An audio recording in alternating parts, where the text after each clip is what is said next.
Hey everyone, Dan the website man here again. So I kind of wanted to go over exactly what an organic search is and how imperative they are for your website. Along with that, I'm going also to explain a few things that are needed um, to continue updating for your website because SEO, as you know, changes every single day. So there are so many aspects, there's just so many things for SEO. So when it comes to an organic search, what that means is very simply, if someone types their query into Google, Bing, whatever search engine it may be, you show up. So, as you know, on Google, usually if you type in something, whatever, again, just electrician by me, right? There's always on the top ads.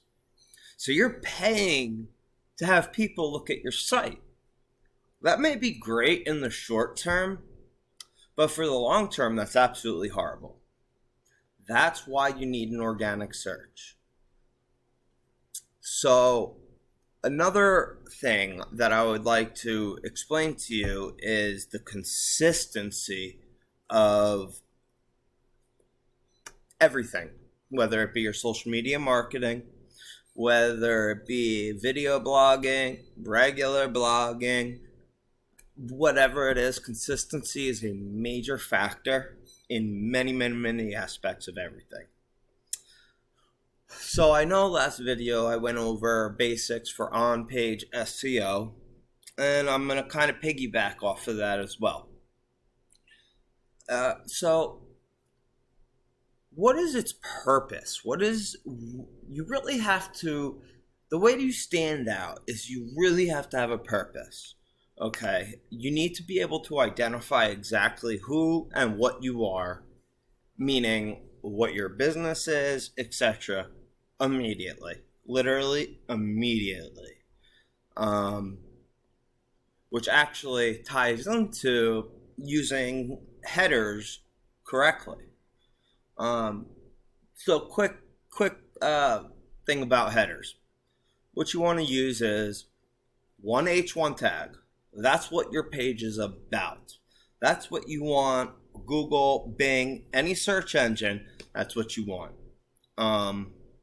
So once you've you have to grab their attention, grab the viewer with attractiveness. That will go a very long way.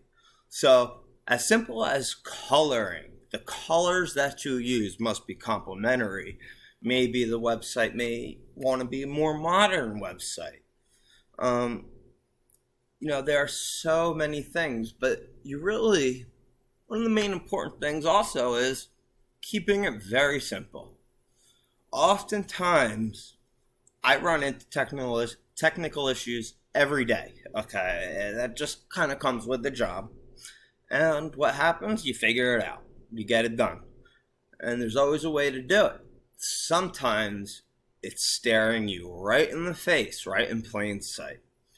So that's something that I personally have had happen many times. Again, I'm going to go back to the organic searching. Okay.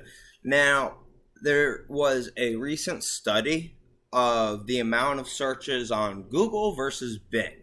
And what are the differences? What is the difference between Bing's search engine or Google's search engine?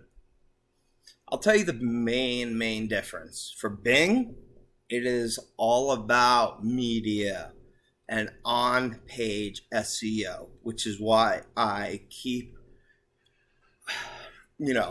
trying to teach you on-page SEO, because that, for Bing, is probably the biggest factor. In addition to the images and videos, you must use the alt tags that I've talked about, which will help the search engine understand exactly what your website is and what you are trying to accomplish.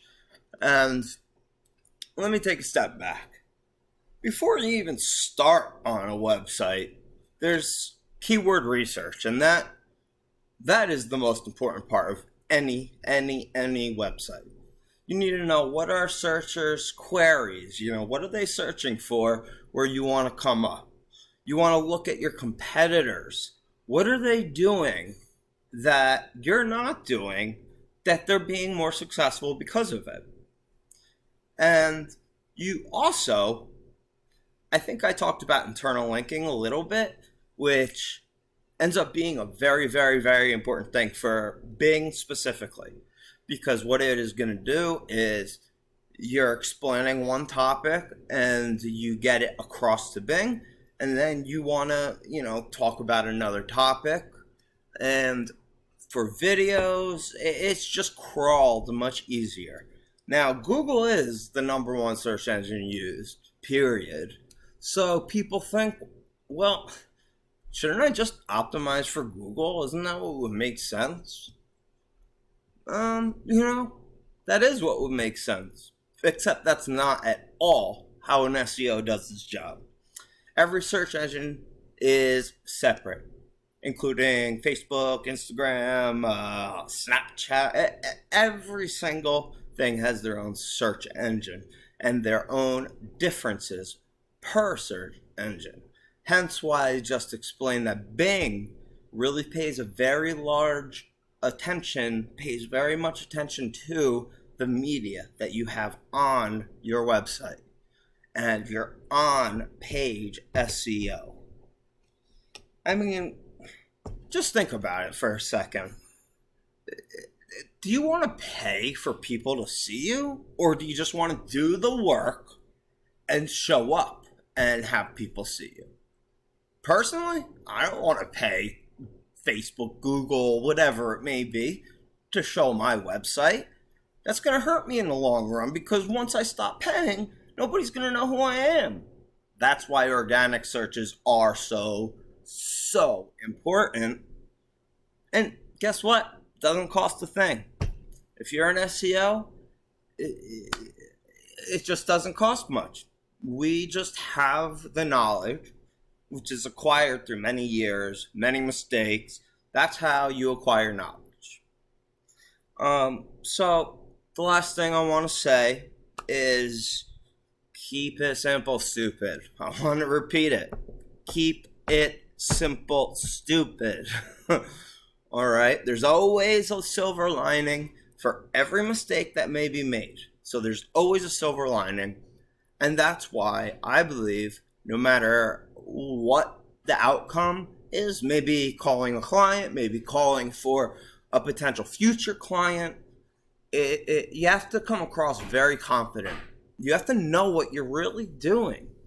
You got to know what keywords are being used. You need to see which pages are people going to and visiting through organic searches.